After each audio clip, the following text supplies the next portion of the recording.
Was William Shakespeare the real author of all of those plays from the Renaissance? Was William Shakespeare even a real person? There are a lot of people who believe that William Shakespeare, the playwright, might have just been a persona, a character, and his collection of 37 plays were actually written by someone else. This has been a debate among writers, entertainers, and academics for hundreds of years now. There are several reasons to be skeptical about whether or not Shakespeare was the real author of his plays. Maybe Shakespeare was just a front for a ghostwriter, or even a group of ghostwriters. Shakespeare is considered the greatest English-speaking writer of all time, and the world's greatest dramatist. He wrote 154 sonnets, several poems, including 2 narrative poems, and somewhere between 37 and 39 plays, which were 17 comedies, 10 tragedies,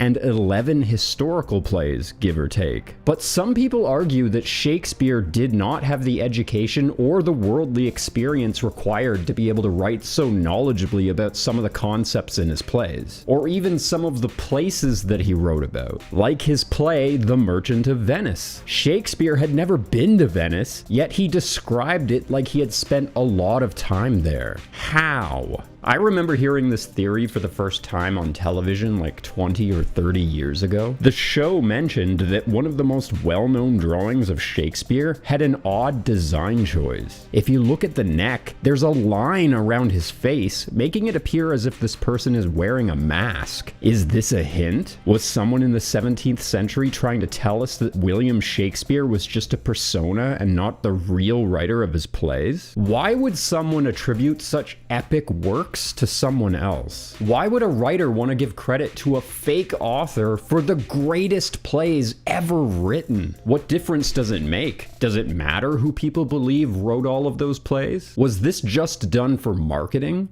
Or was the ghostwriter trying to hide something?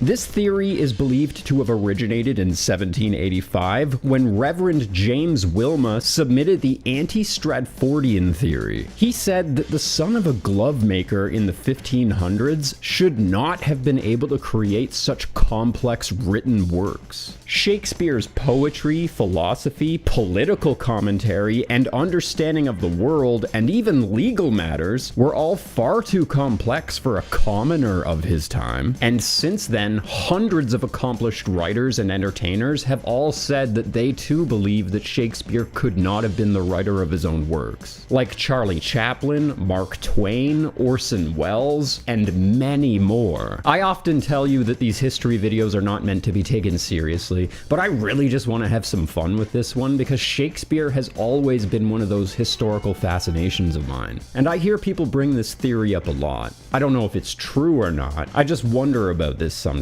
What if Shakespeare wasn't a real person, or if he wasn't the real author of his works? What if Shakespeare was just a front for another writer? Or what if this is a case of mistaken identity, and people have an aristocrat mixed up with the son of a glove maker that just has a similar last name? I think that most people understand that Shakespeare was a very good writer and that he had an extremely poetic style, but I don't think that people fully appreciate just how important Shakespeare was to culture or to the English language as a whole. Shakespeare didn't just write some comedies and some famous poems. Shakespeare's work basically helped to codify the English language as we know it. And as the English language was starting to evolve in this time period, the average person wasn't really exposed to this evolution, and part of that had to do with just how illiterate everyone was in England. Most people weren't able to spell their own last name. They would usually just use a mark or a symbol. It was mostly the aristocrats and the educated classes that were participating in this evolution.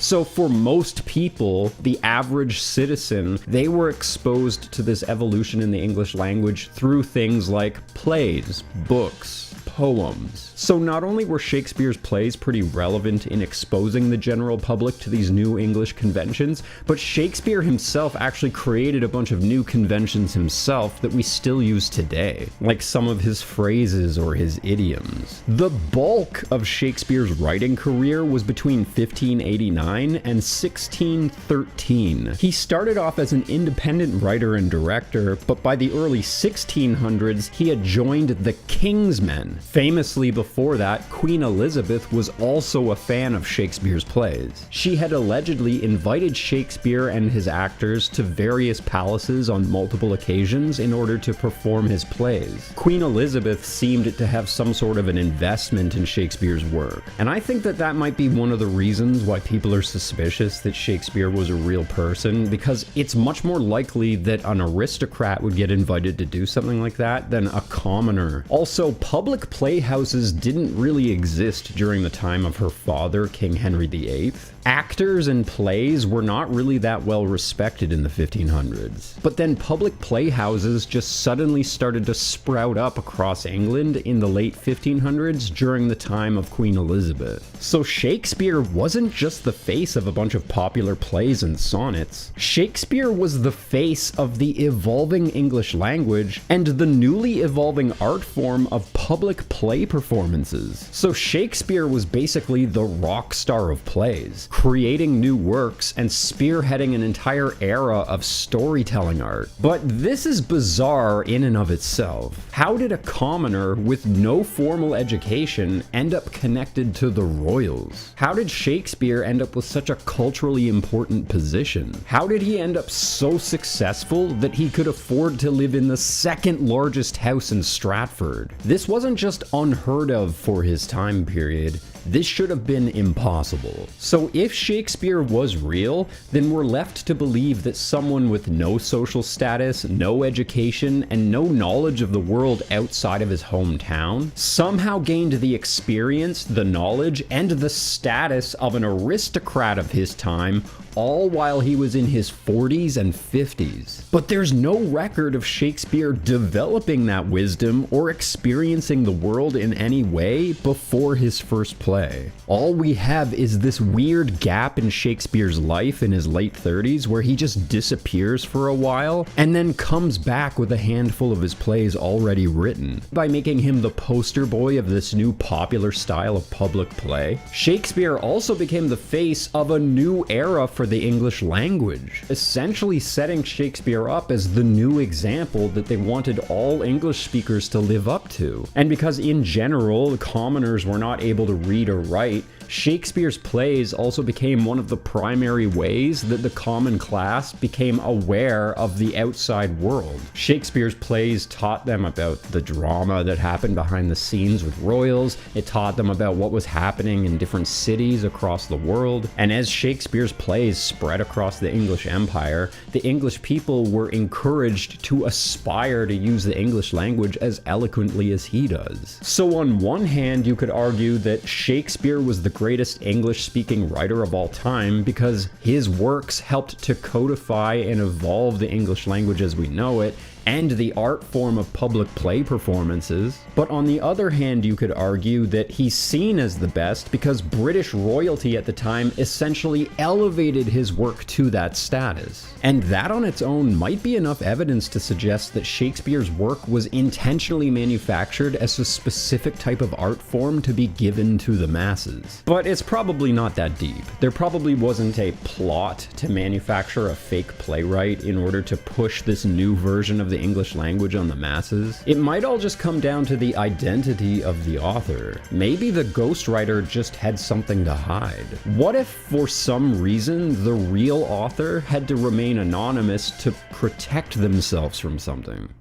Shakespeare was not formally educated. He only ever attended grammar school in his youth, which was a free school for boys offered to his neighborhood, basically. But this was not a formal education. or even an artistic education. His grammar school focused mostly on Latin and Greek poetry and books, and also to some degree explored Latin culture. Shakespeare and his classmates were expected to speak to each other in Latin while in class, and they were encouraged even to speak in Latin while at home. Shakespeare would have learned about Latin literature during this time, so it's possible that he was just that smart and that he was able to use that grammar school experience to elevate his own writings. But outside of this and a little bit of homeschooling from his mother, Shakespeare did not get any other education than that. Well, as far as we know. There's no record of him going to university or even of him being an apprentice for another writer. And this is one of the main reasons why people believe that Shakespeare could not have been the author of his own plays. He simply did not have the education or the experience required to be able to write so eloquently about such complex subjects. There's just no way that he could have learned so much about the world. I mean, it is possible that he attended university and all of the records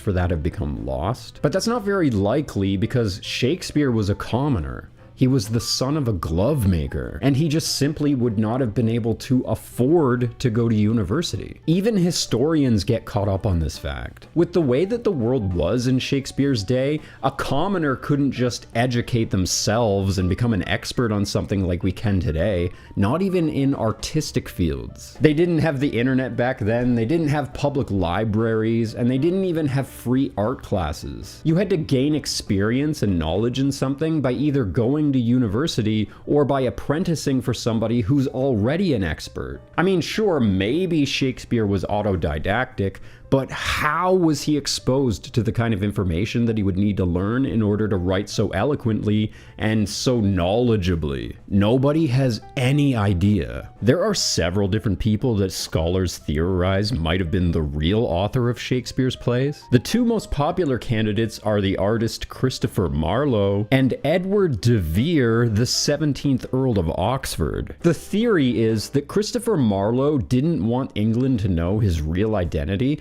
because he was afraid of religious persecution. Christopher Marlowe earned a Master of Arts degree from Cambridge University, so he had the education required in order to write Shakespeare's plays. But the administration of Cambridge University almost didn't give Marlowe his degree because there was a rumor that he was training to become a Catholic priest. England had only just rejected Catholicism about 50 years earlier in favor of Anglicanism, so simply being a Catholic would have been more than enough to get rejected by a university back then, or even by the public at large. So it would have been almost certainly easier for someone like Christopher Marlowe to use a pseudonym or to ghostwrite for someone else and completely avoid the spotlight, because the stigma of his religion would have followed him anywhere that he tried to produce something. Marlowe could have been attacked simply for trying to share his work. And Christopher Marlowe is believed to have worked with Shakespeare, helping him with at least 2 of his plays, but it might be more than that. And interestingly, around the time that Marlowe died in 1614, Shakespeare also stopped writing plays entirely. And then Shakespeare himself died only a year or 2 later. That could all just be a coincidence, but it is suspicious for sure. But maybe Marlowe was only one of his ghostwriters. The most interesting candidate for Shakespeare's work is Edward de Vere, the Earl of Oxford. In 1589, a book was published under an anonymous author called The Art of English Poesy, which is a hilarious name for an English book because poesy is the French word for poetry.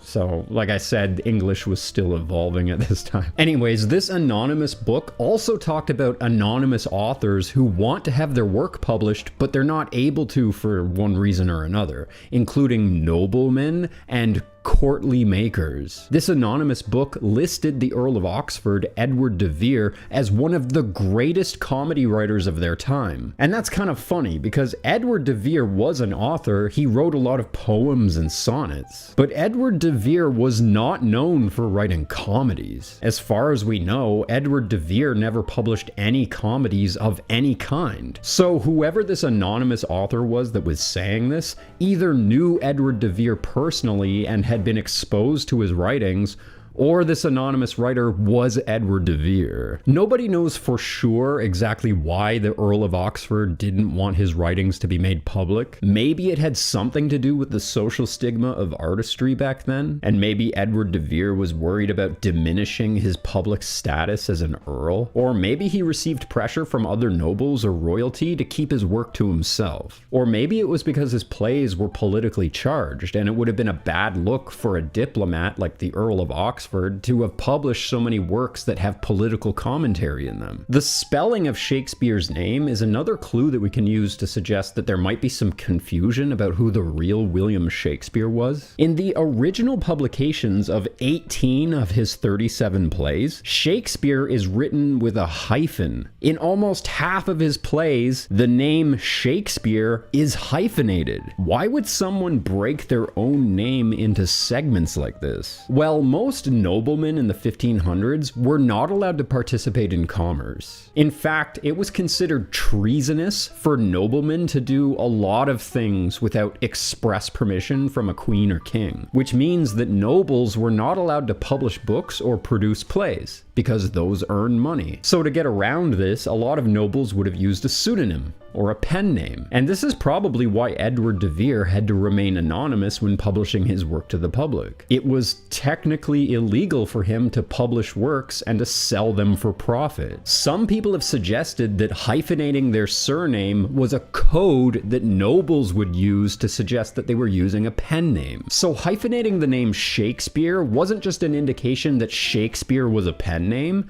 but that Shakespeare was the pen name of a noble. Like I said, Shakespeare was not a worldly person. He didn't have much experience of the world outside of England, yet many of his plays show extensive knowledge of lots of places around the world, like Venice, Italy. Yet Edward de Vere was a very worldly person. He had traveled a lot and spent a lot of time in places that were described in Shakespeare's plays. He loved Venice, Italy a lot and wrote about it like it was one of his favorite places. De Vere apparently loved Venice, and De Vere was literally a diplomat with lots of political experience, which of course is very relevant to Shakespeare's plays. So De Vere wasn't just very knowledgeable about all of the places that Shakespeare wrote about, but he was also very knowledgeable about all of the kinds of people that Shakespeare wrote about. I've also heard a theory that Queen Elizabeth was the real Shakespeare. With all of the political commentary in Shakespeare's plays, she absolutely would not have been able to tell anybody that she was the real writer. I don't really know if there's enough evidence to say that Queen Elizabeth was the author, but with the relationship that she had with Edward de Vere, it's possible that she collaborated with him on Shakespeare's plays and wrote about subjects that they were both passionate about. There's also a theory that Sir Francis Bacon was the ghostwriter for Shakespeare. Bacon was also a very accomplished writer and a very worldly person with lots of experience. Some of Sir Francis Bacon's writings have survived to today, and some people believe that they're good enough to match Shakespeare's work. His writing style is quite a bit different though, as far as I can tell, so I don't know that it was really him, but it's not impossible, I guess. And also, sometimes people mention Sir Walter Raleigh when talking about Shakespeare's ghostwriters. I think that it is possible that Raleigh was somehow involved in this plan to create a character like Shakespeare, or maybe Raleigh was the real Shakespeare himself. I mean, he kind of looks like him a little bit. I talked about Raleigh in my Roanoke video years ago. He was quite the character, and it would take an entire video to describe his life. I don't know if Walter Raleigh was a good enough writer himself to have been Shakespeare, but he was a poet, and he was extremely worldly and had a ton of experience. And he was really close with Queen Elizabeth.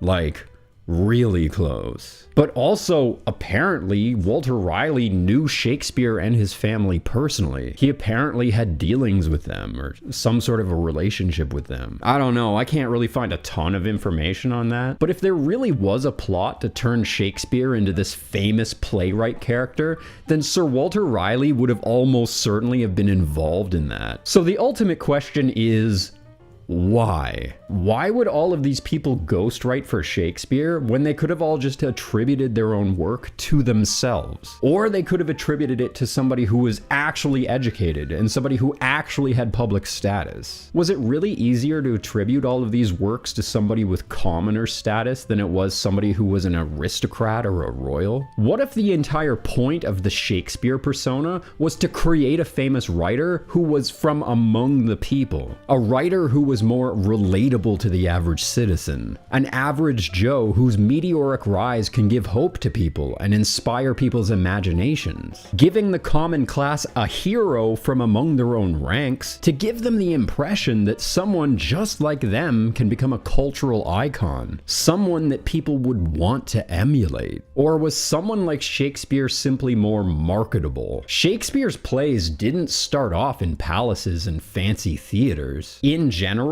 most aristocrats had no respect for the art form of playmaking. Shakespeare's plays were performed in public playhouses where the average person would go for a little bit of entertainment and escapism. The audiences in these places were known to yell a lot and even to throw things at the actors on stage. If Shakespeare was an engineered character, then his plays might have been intentionally designed to appeal to commoners.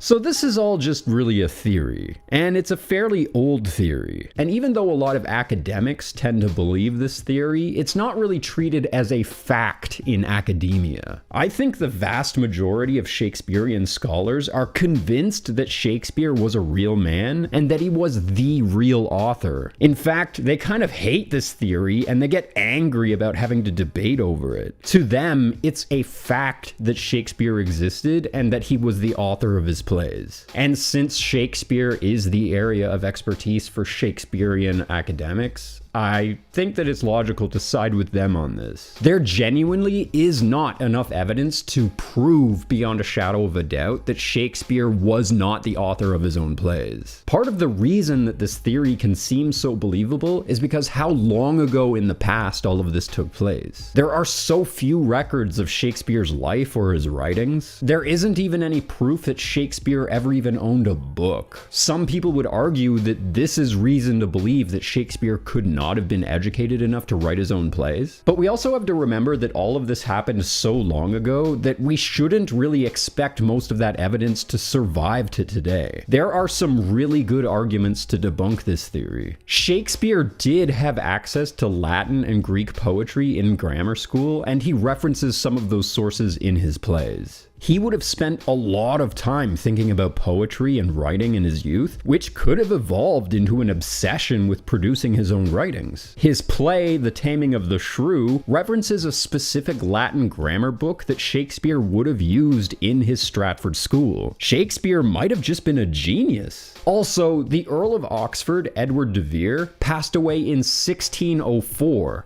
like 12 years before Shakespeare passed away, which makes it kind of hard to believe that de Vere was the sole author of Shakespeare's work. Shakespeare's career continued for another 9 or 10 years after de Vere passed away, and in that time he wrote 12 plays. Some people argue that de Vere could have written those 12 plays before he passed away and they were just published later.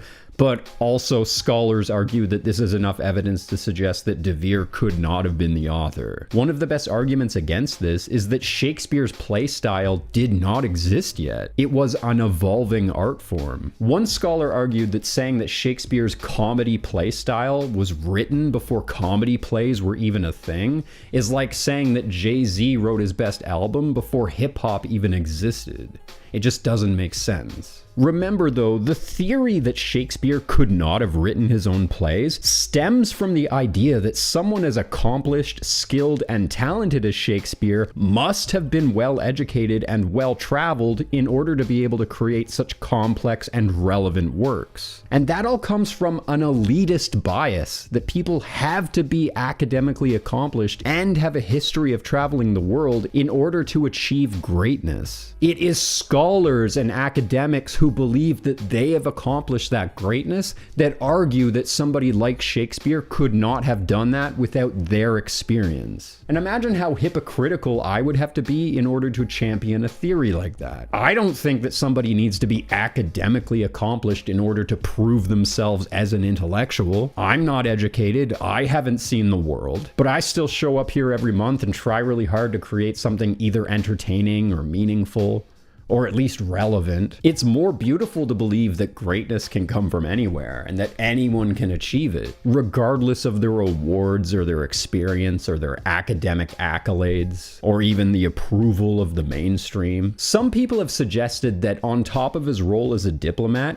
Edward de Vere was also a spy for the British government. And at some point, he had to fake his own death. And to pass the time, he wrote all of those plays and all of those sonnets and poems. And he used the pen name Shakespeare in order to get his work out to the public without anybody knowing that it was coming from somebody who was supposed to be dead. De Vere had a lot of crazy things happen to him in his lifetime, and a lot of those experiences seem to be reflected in Shakespeare's plays.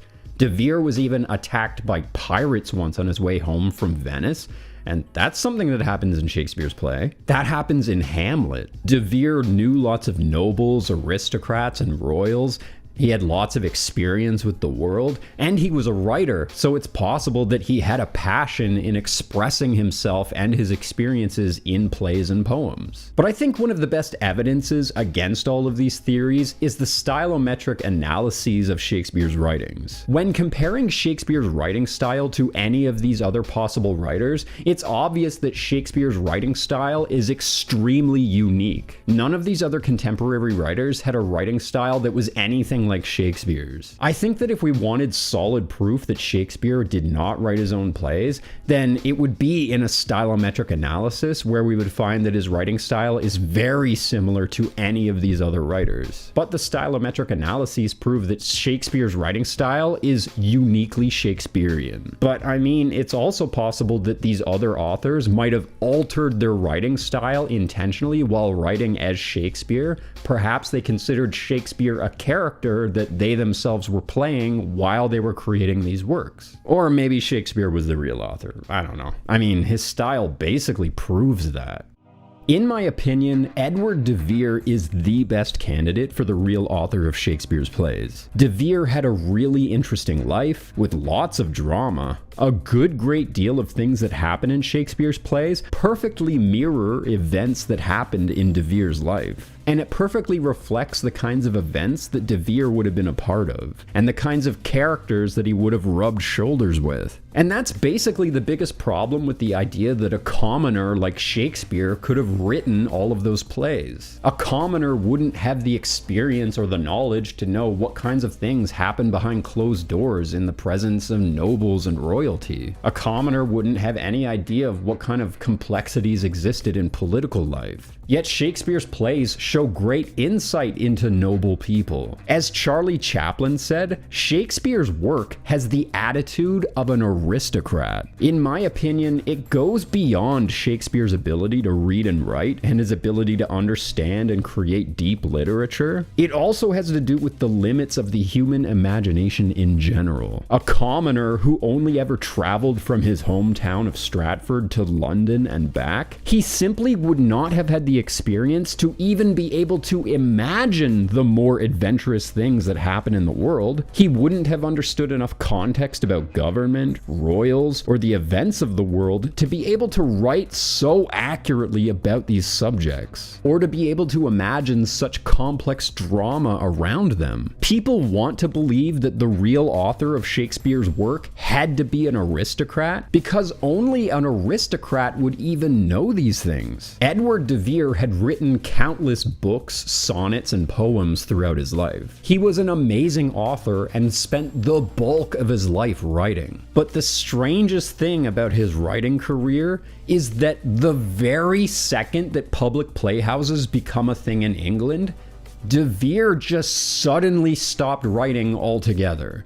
No more books, no more plays, no more sonnets, no more poems. Nothing. The very moment that public playhouses spring into existence in England, Edward de Vere just suddenly stops writing. So maybe this seasoned author who loved writing didn't actually stop writing. He just started writing using a pseudonym. Remember what I said earlier about that anonymous book written by an anonymous author about other anonymous authors? According to that anonymous book, Edward de Vere was still writing. He was writing comedies. He was the greatest comedic writer of their time. But he stopped writing, didn't he? Obviously, according to this anonymous book, Edward de Vere was still writing, so he must have been writing using a pen name. Was that pen name Shakespeare? Maybe. I don't think that it's impossible that Shakespeare was the real author of his plays. He very well could have been. I just think that it's more believable that someone like Edward de Vere was the real author and was using Shakespeare as a front. And I also think that it's possible that de Vere could have written those 12 plays before he passed away, and they were just published later. But what do you think about this? Was Shakespeare the real author of his plays? Was Shakespeare even a real person? Are we getting the aristocrat author Shakespeare mixed up with a commoner that has a similar name? The son of a Glover? Or was there a ghostwriter that had to keep his identity a secret for one reason or another? Let me know in the comments below. And thank you so much to my patrons and my channel members for supporting my videos. I could not do this without you. People who support my channel get to watch my videos in advance, and you also get access to exclusive content. Patrons and Ko-fi members also get access to the Armoured Skeptic Discord server. Again, thank you so much. I love you guys.